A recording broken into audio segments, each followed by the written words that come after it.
السلام علیکم دوستو، کیا آپ کی آزمائش بہت لمبی ہو گئی ہے؟ کیا آپ سوچتے ہیں کہ اللہ تعالیٰ نے شاید آپ کو بلا دیا ہے؟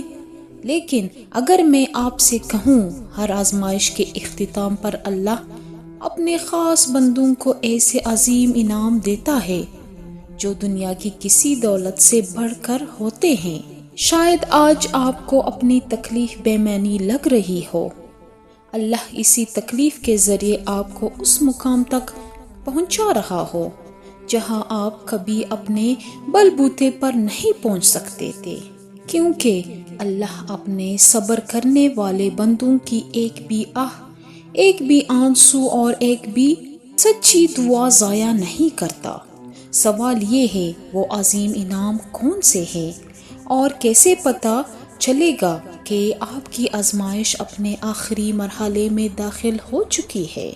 آج کی ویڈیو آخر تک ضرور دیکھیں، کیونکہ 3 انعام وہ ہے جسے جان لینے کے بعد شاید آپ اپنی آزمائش کو پہلے جیسی نظر سے نہ دیکھیں۔ زندگی میں ہر انسان کسی نہ کسی آزمائش سے ضرور گزرتا ہے۔ کسی کو رزق کی فکر ہوتی ہے، کسی کو بیماری، کسی کو رشتے کی تکلیف اور کسی کو ایسی پریشانی جیسے وہ کسی سے بیان بھی نہیں کر سکتا۔ مگر ایک مومن اور عام انسان میں فرق یہ ہے کہ مومن جانتا ہے کہ اللہ کی ہر آزمائش کے پیچھے ایک حکمت، ایک تربیت اور ایک عظیم انعام چھپا ہوتا ہے۔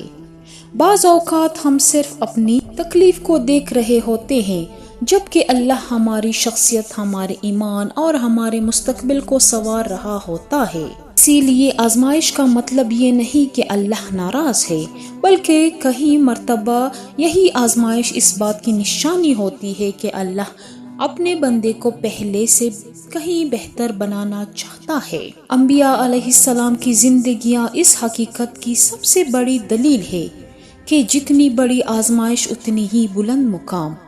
آج ہم جانیں گے کہ جب اللہ کسی بندے کی آزمائش پوری کر دیتا ہے تو وہ اسے کون سے 3 عظیم انعام عطا کرتا ہے۔ سب سے پہلا اور سب سے قیمتی وہ جو دل کا سکون ہے، جو صرف حالات کے بدلنے سے نہیں بلکہ اللہ سے مضبوط تعلق قائم ہونے سے ملتا ہے۔ آزمائش کی شروعات میں انسان ہر طرف راستے تلاش کرتا ہے، لوگوں سے امیدیں باندھتا ہے، اپنی پوری طاقت لگا دیتا ہے، لیکن جب ایسے محسوس ہوتا ہے کہ کوئی سہارا باقی نہیں رہا، تب وہ دل کی گہرائی سے صرف اللہ کی طرف رجوع کرتا ہے۔ یہی وہ لمحہ ہوتا ہے جب بندہ اور اس کے رب کے درمیان تعلق پہلے سے کہیں زیادہ مضبوط ہونا شروع ہو جاتا ہے۔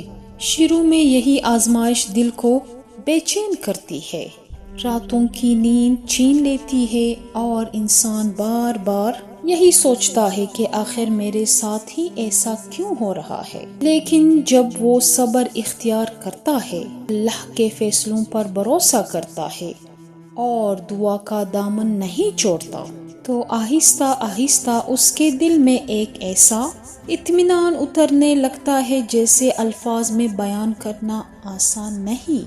پھر اگرچہ حالات فوراً نہ بھی بدلے، مگر انسان کے اندر انہیں برداشت کرنے کی طاقت پیدا ہو جاتی ہے۔ یہی حقیقی سکون ہے جو نہ دولت دے سکتی ہے، نہ شہرت اور نہ ہی دنیا کا کوئی رشتہ۔ اللہ تعالیٰ فرماتا ہے، آگاہ رہو، دلوں کا اطمینان تو صرف اللہ کے ذکر سے حاصل ہوتا ہے، ہر مشکل میں امید کے ساتھ کھڑا رکھتا ہے۔ اللہ تعالیٰ فرماتا ہے، اور جو اللہ سے ڈرتا ہے، اللہ اس کے لیے نکلنے کا راستہ پیدا کر دیتا ہے اور وہاں سے رزق دیتا ہے جہاں سے اسے گمان بھی نہیں ہوتا۔ یہ آیات صرف رزق کی خوشخبری نہیں دیتی، بلکہ یہ بھی سکھاتی ہے کہ جب بندہ اللہ پر بھروسہ کرتا ہے اور صبر کے ساتھ اس کے احکام پر قائم رہتا ہے تو اللہ ایسے اسباب پیدا کر دیتا ہے جو انسانی عقل سے بھی باہر ہوتے ہیں۔ اس لیے اگر آج آپ کو ہر طرف اندھیرا دکھائی دے رہا ہے تو مایوس نہ ہو سکتا ہے جس دروازے کے بند ہونے پر آپ غمگین ہیں اللہ اس سے کہیں بہتر دروازہ کھولنے کی تیاری کر رہا ہو۔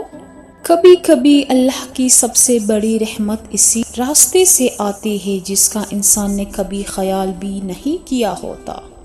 انعام نمبر 3، اللہ بندے کو وہ حکمت اور بصیرت عطا کرتا ہے جو صرف آزمائش سے حاصل ہوتی ہے۔